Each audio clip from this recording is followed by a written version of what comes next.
तो नमस्कार दोस्तों, स्वागत है आप लोगों का एक बार फिर से। तो आज हम समझने वाले हैं पैरेललोग्राम, रेक्टेंगल, रोम्बस और स्क्वायर की बेसिक प्रॉपर्टीज़ में डिफरेंस क्या है। यानी किस वाले में आपके पास डायगोनल्स इक्वल होंगे, किस वाले में बाइसेक्ट करेंगे, किस वाले में 90 डिग्री को बाइसेक्ट करेंगे, किस वाले में एंगल को बाइसेक्ट करेंगे। ये सब चीज़ें हम बहुत अच्छे से क्लियर करने वाले हैं। तो देखिए, सबसे पहले हम ये कोशिश करते हैं कि पैरेललोग्राम, रेक्टेंगल, रोम्बस और स्क्वायर में कौन कौन सी प्रॉपर्टीज़ कॉमन है। सबसे पहले हम उसको देखते हैं। तो एक प्रॉपर्टीज़ जो इसमें अपोजिट साइड्स होती हैं वो सब में एक दूसरे के पैरेलल होती हैं। यानी इसमें A B parallel to C D होगा, इसमें भी A B parallel to C D होगा, रोम्बस में भी A B parallel to C D होगा, अगेन स्क्वायर में भी A B parallel to C D होगा। अगेन दो अपोजिट साइड्स हैं, यानी B C parallel to A D होगा, इसमें भी B C parallel to A D होगा, इस वाले में भी B C parallel to A D और B C parallel to A D. अब आते हैं एंगल्स के ऊपर। तो आपके पास जो रोम्बस होता है ना, सॉरी, जो आपके पास पैरेललोग्राम होता है, इसमें जो आपके पास अपोजिट एंगल्स होते हैं, यानी ये वाला एंगल इसके इक्वल हो जाएगा। Angle A will be equal to angle C और angle B will be equal to angle D. ऐसा कैसे होता है? देखो, अगर मैं बी को एक्सटेंड करूं तो ये एंगल और ये एंगल क्या हो जाएंगे? Corresponding angles. और ये आपस में क्या है? Alternate interior angles. तो ऐसे करके आप देख सकते हो कि angle A equal to angle C हो जाएगा, angle B equal to angle D हो जाएगा। और नेक्स्ट, जो इसके दो कंसेक्यूटिव एंगल्स होते हैं वो आपस में क्या होते हैं? सप्लीमेंट्री पेयर होते हैं। यानी एंगल ए और एंगल बी मिलके 90 डिग्री होगा। सिमिलरली एंगल बी और एंगल सी मिला के 90 डिग्री बनाएंगे। ठीक है। अब आते हैं कि इसके डायगोनल्स पे। तो देखो, जो डायगोनल्स होते हैं ना वो एक दूसरे को बाइसेक्ट करते हैं। ये ऑल फोर केसेस में ट्रू है। जैसे पैरेललोग्राम, रेक्टेंगल, रोम्बस और स्क्वायर, ये ऑल केसेस में डायगोनल्स एक दूसरे को बाइसेक्ट करते हैं। ठीक है। अब अगला क्वेश्चन ये आया कि किस वाले में 90 डिग्री को बाइसेक्ट करते हैं और किस वाले केस में इक्वल होते हैं। तो देखो, जो पैरेललोग्राम होता है और रेक्टेंगल होता है, ठीक है, और एक अपने पास रोम्बस है और एक स्क्वायर है, तो इक्वल किस में होंगे? तो जिस भी डायग्राम में जो एंगल्स होते हैं वो 90 डिग्री होते हैं, उसी वाले एंगल्स में जो आपके पास उसी वाले डायग्राम्स में या उसी वाले क्वाड्रिलेटरल में आपके पास जो डायगोनल्स होंगे वो इक्वल होंगे। जैसे आपके पास रेक्टेंगल है तो यहाँ 90 डिग्री बन रहा है, यहाँ भी 90 डिग्री बन रहा है, यहाँ भी 90 डिग्री बन रहा है, यहाँ भी 90 डिग्री। तो अगर मैं इस वाले ट्रायंगल को लेता हूँ और इस वाले ट्रायंगल को लेता हूँ तो दोनों कॉन्ग्रुएंट प्रूफ हो जाएंगे, तो डायगोनल्स आपके पास इक्वल आ जाएंगे। सिमिलरली आप स्क्वायर में जाओगे तो ये भी 90 डिग्री है, ये भी 90 डिग्री है, सभी के सभी साइड्स इक्वल हैं। तो आप एक बार ये ट्रायंगल ले लो और एक बार ये ट्रायंगल ले लो, दोनों को आप कॉन्ग्रुएंट प्रूव करोगे तो डायगोनल्स इक्वल आ जाएंगे। तो डायगोनल्स इक्वल किस केस में होते हैं? सिर्फ रेक्टेंगल और स्क्वायर के केस में। ठीक है। पैरेललोग्राम में और रोम्बस में डायगोनल्स इक्वल नहीं होते हैं।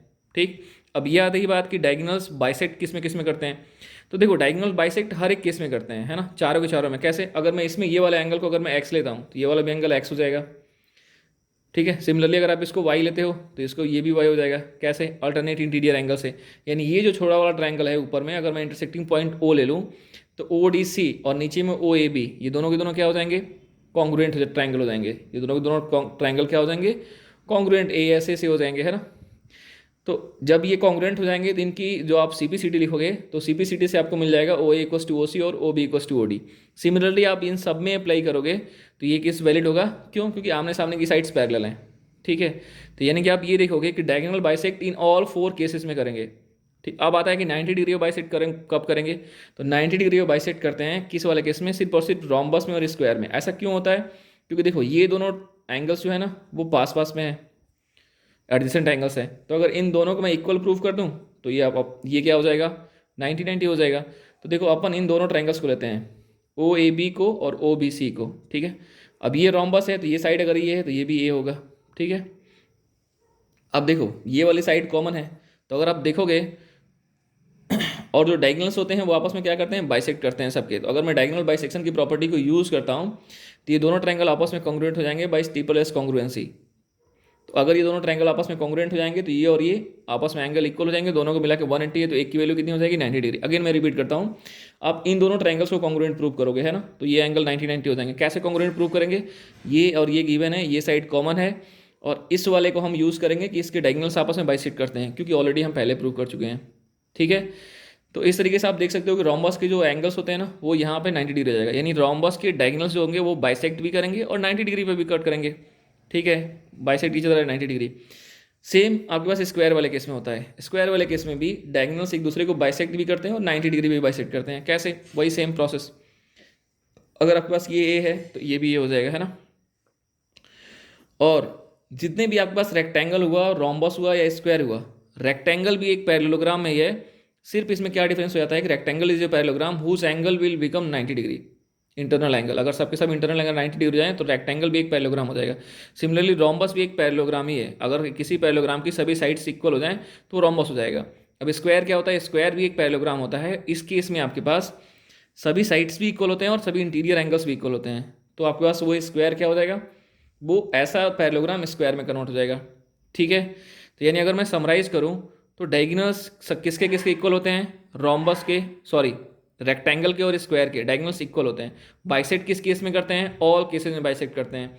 90 डिग्री में बाइसेक्ट किस केस में करते हैं, सिर्फ और सिर्फ रोम्बस और स्क्वायर के केस में। ठीक है, अब ये क्वेश्चन आता है कि एंगल बाइसेक्टर की तरह किस में वर्क करते हैं डायगोनल्स। तो देखो अगर आप पैरेललोग्राम पे जाओगे तो ये एंगल बाइसेक्टर की तरह काम नहीं करते हैं, एंगल बाइसेक्टर की तरह काम करते हैं सिर्फ और सिर्फ रोम्बस में और स्क्वायर में। यानी अगर आप स्क्वायर में आओगे तो ये 45 डिग्री हो जाएगा, ये भी 45। हाँ, रेक्टेंगल में ये 45 और ये 45 नहीं होता है। ठीक है, अगर आप रोम्बस में आओगे देन अगेन ये और ये दोनों एंगल इक्वल होते हैं और ये ओ ए लाइन एंगल बाइसेक्टर की तरह काम करती है। इस तरीके से ये डायगोनल सभी एंगल्स का बाइसेक्टर की तरह काम करते हैं। ठीक है, यानी डिफरेंस कहाँ मिला आपको, डिफरेंस मिला कि डायगोनल्स किस किस केस में इक्वल होते हैं, डायगोनल किस केस में बाइसेक्ट करते हैं और डायगोनल किस केस में 90 डिग्री बाइसेक्ट करते हैं। तो देखो डायगोनल्स इक्वल किस केस में होंगे, जिस केस में इंटीरियर एंगल्स 90 डिग्री हो जाएंगे। तो इंटीरियर एंगल 90 डिग्री किस में होते हैं, रेक्टेंगल और स्क्वायर में। तो इसमें क्या हो गया, डायगोनल्स इक्वल हो गए। अब बाइसेक्ट कहाँ कहाँ करते हैं, तो बाइसेक्ट हर एक में करते हैं ना, जितने ये ऑल 4 डायग्राम्स में डायगोनल्स एक दूसरे को बाइसेक्ट करते हैं। क्योंकि अगर आप कोई 2 ट्रायंगल्स ऐसे लोगे तो वो अल्टरनेट इंटीरियर एंगल करके और ये साइड कॉमन करके आपके पास कॉन्ग्रुएंट प्रूफ हो जाएंगे, है ना, किसी भी विचार में करोगे तो। ठीक है, अब आता है कि 90 डिग्री पे कट किस में करते हैं, तो 90 डिग्री पे बाइसेक्ट करते हैं स्क्वायर और रोम्बस के केस में। और स्क्वायर और रोम्बस के केस में अगर ये वाला एंगल अल्फा है तो ये भी अल्फा हो जाएगा और इसमें ये 45 होता है। एक इंपॉर्टेंट प्रॉपर्टी आपको रेक्टेंगल में फोकस करने लायक होती है कि ये एंगल्स ना तो 45 होता है और ना ही ये एंगल 90 होता है। ठीक है, तो ये कुछ बेसिक डिफरेंस मैंने समराइज करने की कोशिश की पैरेललोग्राम, रेक्टेंगल, रोम्बस और स्क्वायर में। तो इस वीडियो में इतना ही, मिलते हैं दोस्तों अगली वीडियो में। Thank you, thanks for listening.